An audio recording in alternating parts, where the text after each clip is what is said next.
folks, and welcome to another Saturday morning Samoflange. Peeked the mic right away. Yeah, we did. Welcome, ladies and gentlemen. You do not have to adjust your television sets because this is a podcast. This is a podcast. Moron. This is only a podcast. Okay. You text me. I did, randomly. You said, hey, I want to talk about Strange New Worlds, the new show, which I believe when we were talking about Picard Season 3, someone did suggest in the comments that we watch Strange New Worlds. I believe so. I'll have to go back and look, but I think someone suggested that. Or it was on one of my live Q&As when I talked about that podcast. Either way, though, you have watched this. Either way, anyone who has listened to this podcast for any number of times, they know that I'm a Star Trek fan and that it's a big deal for me. Next Generation fan, especially. Next Generation and DS9, number 1, number 2, probably. Yeah. And like you're a fan of Picard Season 1 and 2. Yeah, right. Come on. Yeah. So, Picard Season 1 comes out, and I'm so excited. And by the end of it, I was gouging out my eyeballs in disgust and literally didn't even finish watching it. I kind of half listened to it and half glanced over whenever they did something that was just a throwback to a fan or something like that, and it was horrible. Which I think we both agree that we would suggest people watch only Season 3 of Picard and skip. Honestly. Seriously. Don't do it. I'm not kidding. Even someone I hated, I would feel bad to tell them to watch Seasons 1 and 2. Exactly. It was that bad. It's that bad. Not worth it. But anyway, so what possessed you to try? Well, the point is that as well, like I was so disheartened with Star Trek. The thing is that, so Enterprise was great. I enjoyed Enterprise. We both did.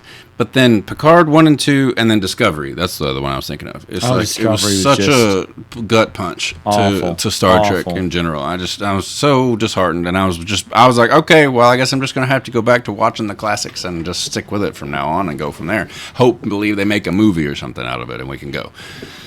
But then, what possessed me?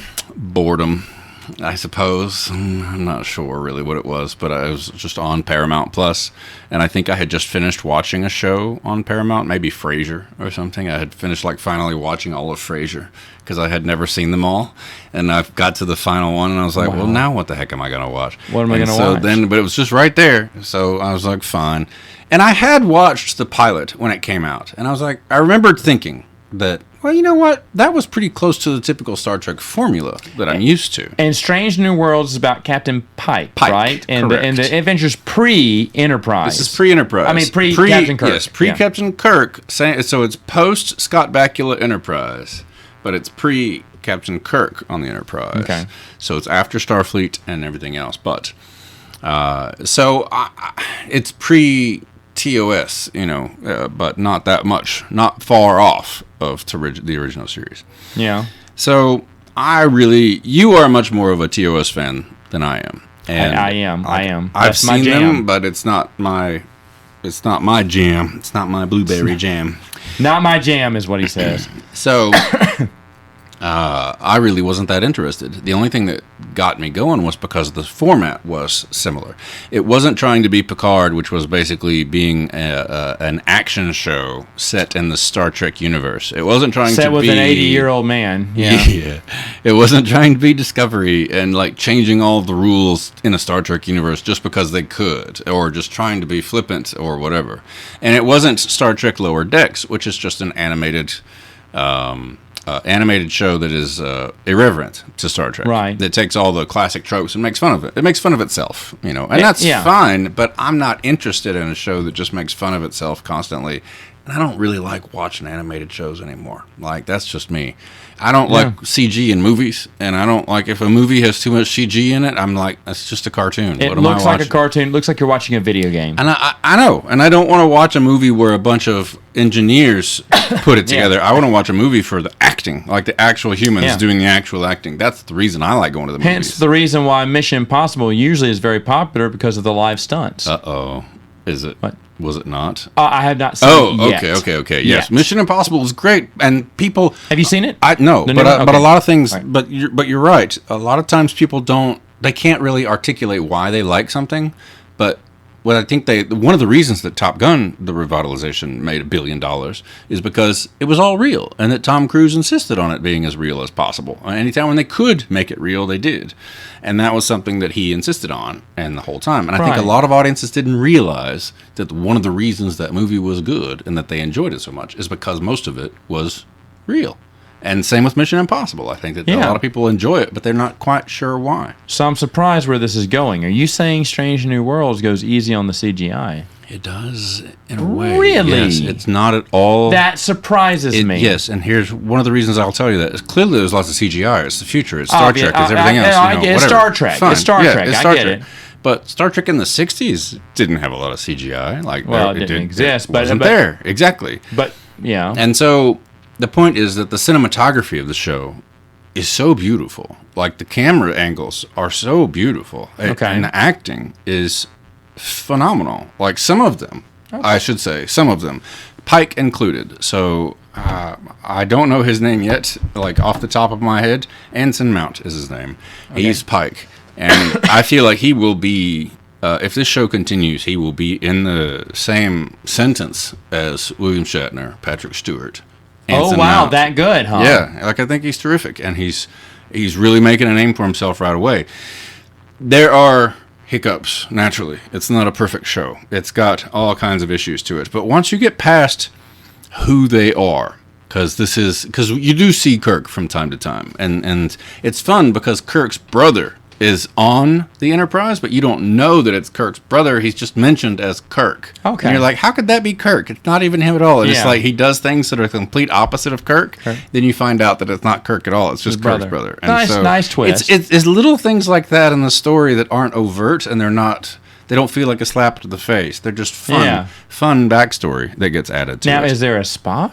Because wasn't there a Spock There is a Spock, and he is Spock. Okay, and young Spock. Young Spock, correct. Okay, how's the young Spock? Young Spock, that's what I was just about to say, is that my first point is that once you get past who it is you're watching, and you have to, because you really have to break through the reverence that you have for Spock. Leonard you Nimoy. have to break through the reverence you have for Leonard Nimoy and for William Shatner and for those roles. It's really hard because they've made the role so iconic. Yes. There is no one else. Yes. There should not be another You Indiana are correct. Jones. And there should not be another, And they knew that from the beginning. Yeah. And it takes an episode or two for you as a viewer to break through that ceiling. Now, is this in the, what's it called, Kelvin timeline? This is in the original So Discovery timeline, doesn't exist. I don't know how that works because there was a crossover. That's how this show started, right?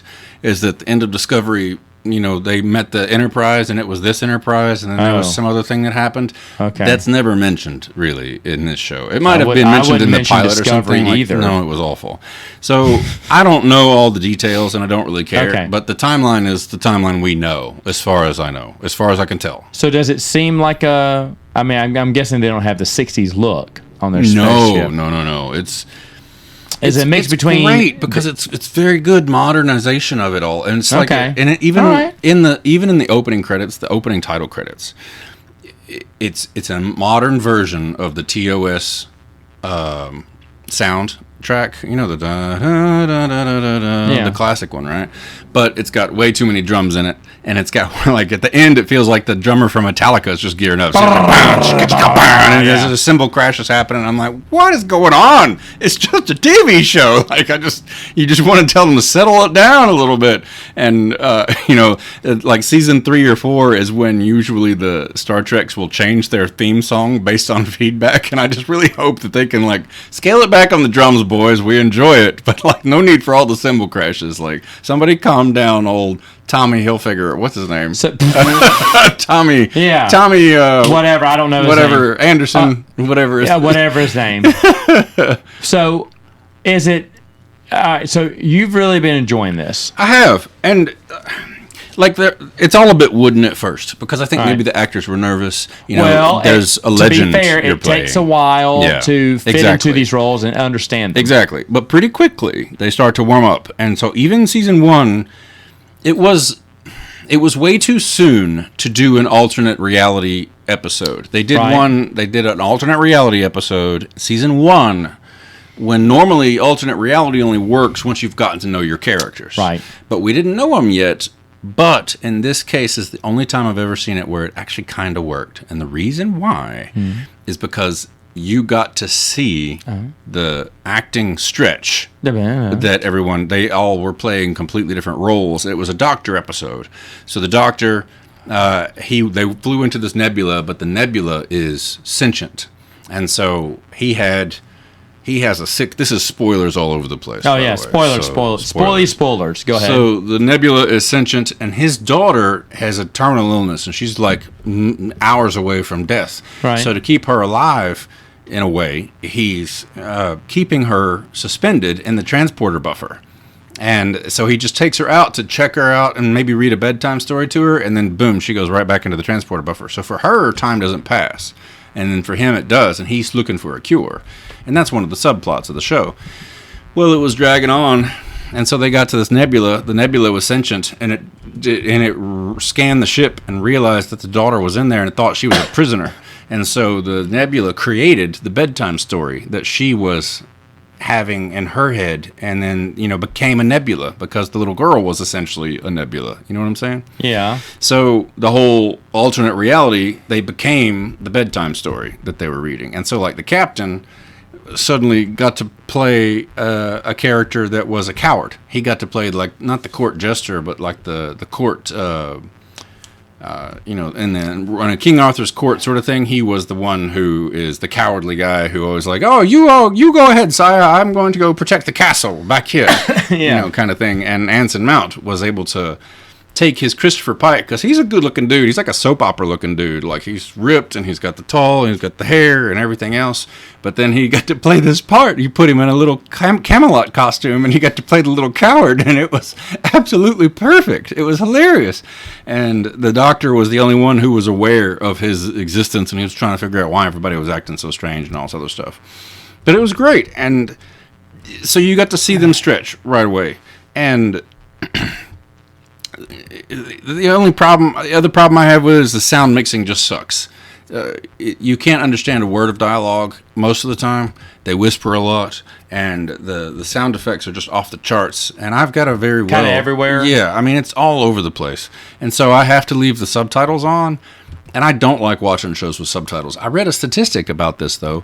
Did you know that most shows these days are watched with subtitles? Like 60-70% of all video that's consumed is watched with subtitles because Gen X or Gen Z grew up with it, and they're used to it, and YouTube. And they leave subtitles on by default because most people watch video on silent. I hate subtitles. On their phone. Like, wow. They watch YouTube and everything else, and the subtitles are on by default, and that's the reason why. And it takes a lot away from it.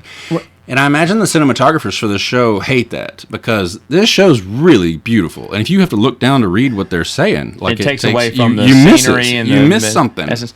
Yeah, I did a quick check here to see if the same writers for Strange New Worlds wrote for Picard Season 3. They did not. So. I'd be surprised if they did, because it is such an entirely different vibe. Okay. Because at first you were just telling me how much that story was. I was thinking, I wonder if the writers are the same, since you're talking about. But okay, so different vibe. Okay, no, it's a good show. Picard Season 3 is fantastic. It's a great time. I mean, but it was who doesn't want to curl up in that scene? I know you were in tears when Geordi turns on the lights of the Enterprise D. It was delightful. I loved every minute of it. And how Riker says at the end, "No, I missed that voice." Yes, exactly. And you're going, everyone, hit pause. Let's take a minute. I'm gonna take a nap right here. Just be here when I wake up. Yeah, be here when I wake up. Exactly. Because and they were. I have a feeling that if it's you directing this and going, "Hey guys, we're gonna spend the night here. Yep. We're just gonna in fact, the rest of the season, F it. We're just gonna have y'all on the bridge for the rest of the season. Just talk about your kids, your grandkids, your hopes, your dreams." Maybe even do some show tunes. Yep. But we're not even do some show tunes. We're not leaving this effing bridge. Right. For the rest of it. Because it was so beautiful. It was a beautiful moment. Star Trek can come up with beautiful moments, and you're saying these moments are beautiful, but in their own way. This is a strange new way.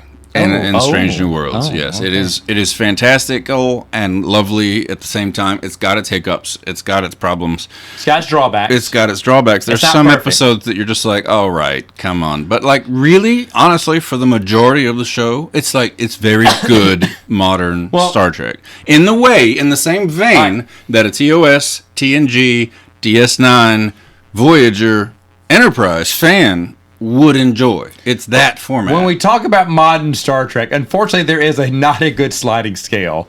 There is Dumpster Fire, yes, exactly, which is Discovery Picard season 1 and 2. Right. And then there's Masterpiece, which is Picard season 3. Mm-hmm. There is no middle ground. But the only reason Picard season 3 was a masterpiece is because TNG was a masterpiece first.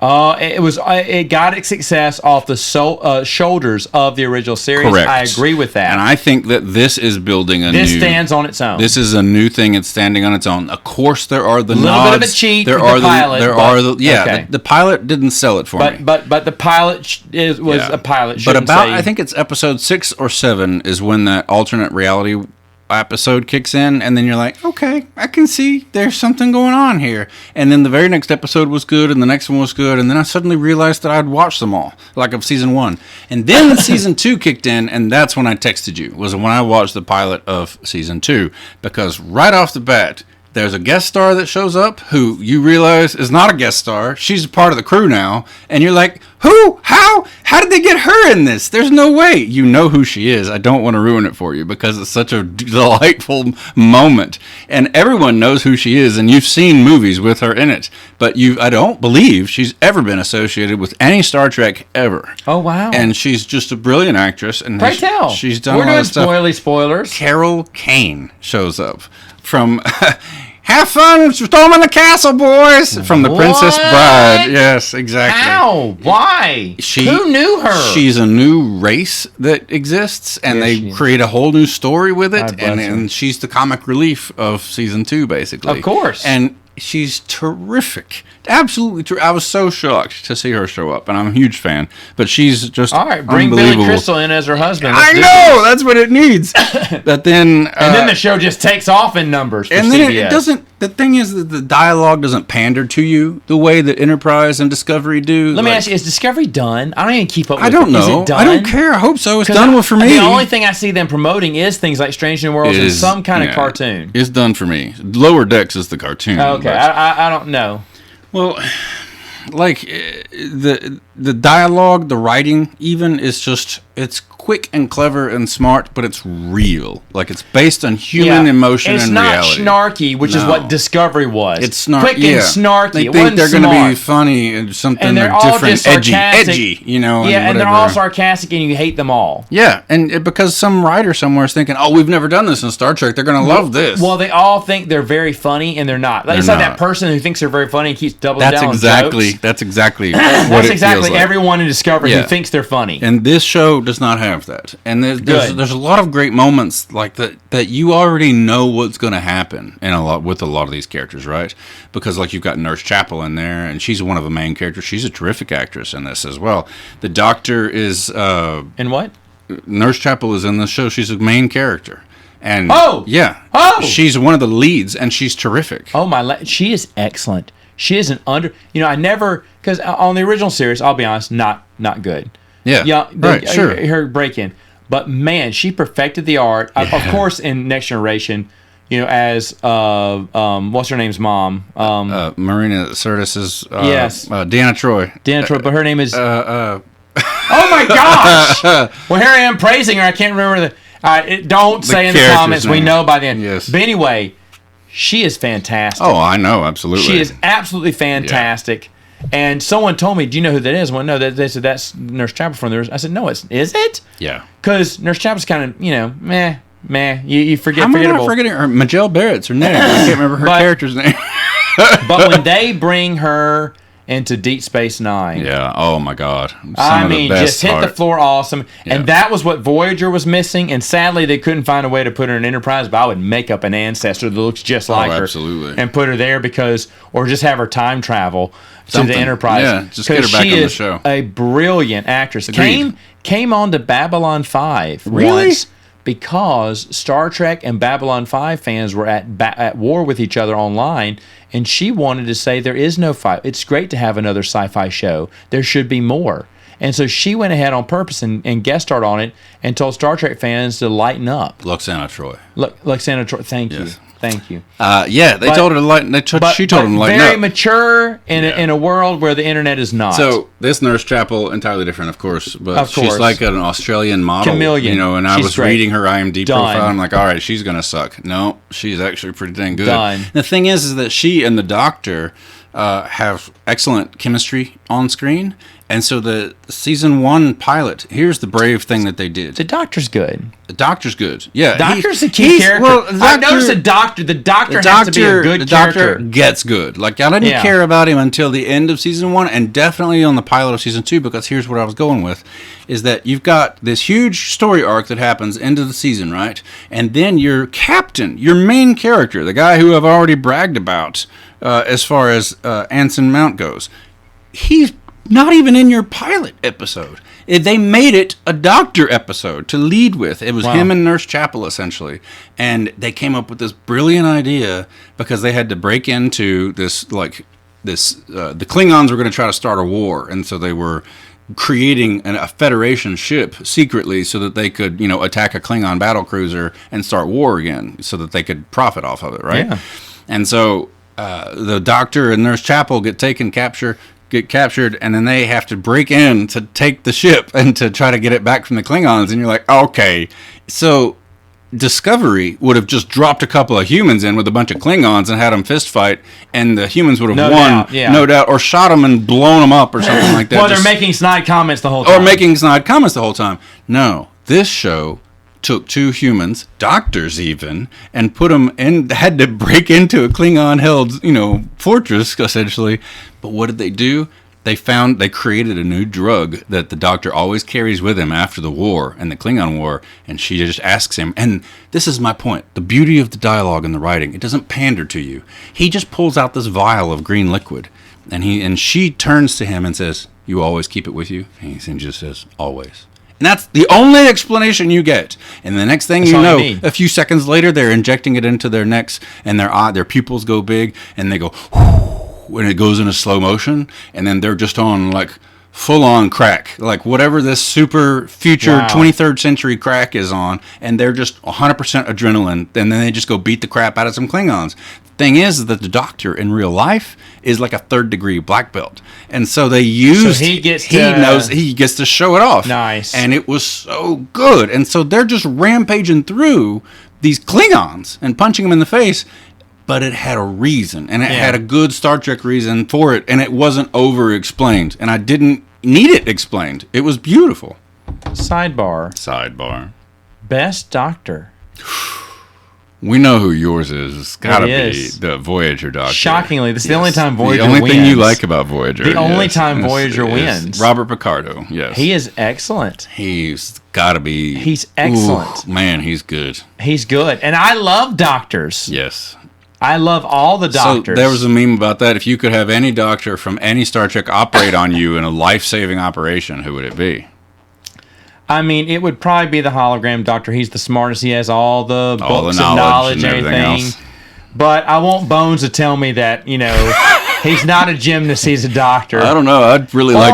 Or if I get pronounced dead, it's got to be McCoy. It's got to be McCoy if you're dead. Dead, Jim. Yeah. No, I'd really like to see Beverly Crusher waking me up. That'd be nice. So. That's not a bad one either. Yeah. So, anyway. But it's the... All right. Let's see. I talked about the sound sucking and everything else. Okay. The Doctor was great. Nurse Chapel, and it worked. Like, things that you don't expect to work. And then Spock, like you mentioned earlier, it takes a little bit, but once you accept the fact that they're doing the best they can with what they got. Yeah, and then it becomes its own. It really does become its own, and I did not expect that to ever happen. Good. And it really, he walks a very tight rope between young Spock and what we know and love and what we've seen and what we expect from him. Yeah, because we don't have an experienced Spock yet. No. We don't have a human Spock see him, side. There's a beautiful way it's written. It's not until late in season 1, and this honestly was one of the moments that I realized I like this show, is because they did that. Like, his Spock is kind of wooden and broken and not that great up until this moment. And the beauty of it is they go into an episode where they talk about the origins of the Gorn. And the Gorn end up, they are like aliens, like Ridley Scott Alien. That's essentially how the Gorn are in this one. They're fast, they scuttle, they get implanted into your body, they breed. Like we saw in the original series, yes. Yeah, they breed and then they explode out of you, basically. Right. And that's like a horror episode. Kirk didn't know how dangerous he had when he was on the planet with the Gorn. I'm not going to do it. No, that Gorn was apparently old and beat up or whatever. He dropped his egg sack in my mouth. Yeah. So this Gorn, these Gorn are actually fearsome. It genuinely is like fighting the xenomorph kind of thing. I like this. It was horrifying to watch, and wonderful episode. But what was I going to say about the Gorn?